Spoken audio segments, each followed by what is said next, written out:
Millions of Cats by Wanda. Once upon a time there was a very old man and a very old woman. They lived in a nice clean house which had flowers all around it, except where the door was. But they couldn't be happy because they were so very lonely. "If we only had a cat," sighed the very old woman. "A cat?" asked the very old man. "Yes, a sweet little fluffy cat," said the very old woman. "I will get you a cat, my dear," said the very old man. And he set out over the hills to look for one.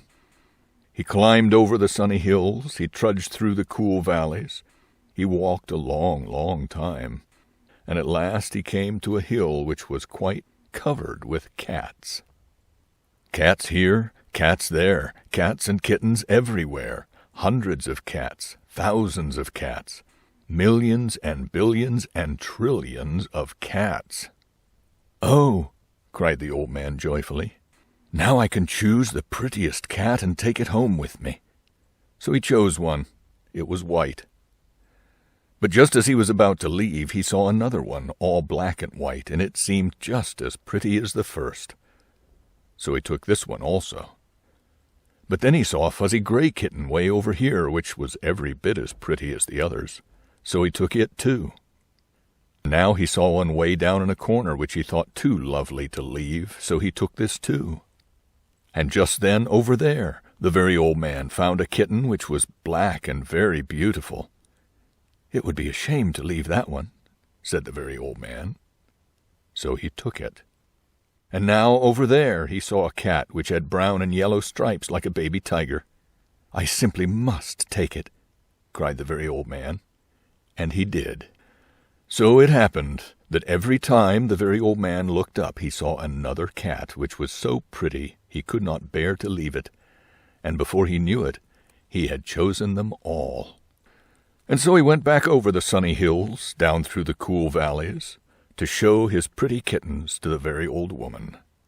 It was very funny to see those hundreds and thousands and millions and billions and trillions of cats following him.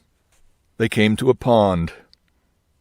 "Meow, meow, we are thirsty," cried the hundreds of cats, thousands of cats, millions and billions and trillions of cats. "Well, here's a great deal of water," said the very old man. Each cat took a sip of water, and the pond was gone. "Meow, meow, now we're hungry," said the hundreds of cats, thousands of cats, millions and billions and trillions of cats. "There is much grass on the hills," said the very old man. Each cat ate a mouthful of grass, and not a blade was left. Pretty soon the very old woman saw them coming. "My dear," she cried, "what are you doing? I asked for one little cat, and what do I see? Cats here, cats there, cats and kittens everywhere. Hundreds of cats, thousands of cats, millions and billions and trillions of cats." "But we can never feed them all," said the very old woman. "They will eat us out of house and home." "I never thought of that," said the very old man. "What shall we do?" The very old woman thought for a while, and then she said, "I know. We will let the cats decide which one we should keep." "Oh, yes," said the very old man, and he called to the cats, "Which one of you is the prettiest?" "I am. No, I am. No, I am the prettiest. I am. No, I am. Cried hundreds and thousands and millions and billions and trillions of voices, for each cat thought itself the prettiest. And they began to quarrel. They bit and scratched and clawed each other and made such a great noise that the very old man and the very old woman ran into the house as fast as they could. They did not like such quarreling. But after a while the noise stopped, and the very old man and the very old woman peeped out of the window to see what had happened.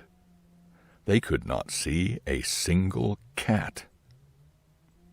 "I think they must have eaten each other all up," said the very old woman, It is too bad." "But look," said the very old man, and he pointed to a bunch of high grass. In it sat one little frightened kitten. They went out and picked it up. It was thin and scraggly. "Poor little kitty," said the very old woman. "Dear little kitty," said the very old man, "how does it happen that you were not eaten up with all those hundreds and thousands and millions and billions and trillions of cats?" "Oh, I am just a very homely little cat," said the kitten. "So when you asked who was the prettiest, I didn't say anything, so nobody bothered about me." They took the kitten into the house, where the very old woman gave it a warm bath and brushed its fur until it was soft and shiny. Every day they gave it plenty of milk, and soon it grew nice and plump. "And it is a very pretty cat after all," said the very old woman. "It is the most beautiful cat in the whole world," said the very old man.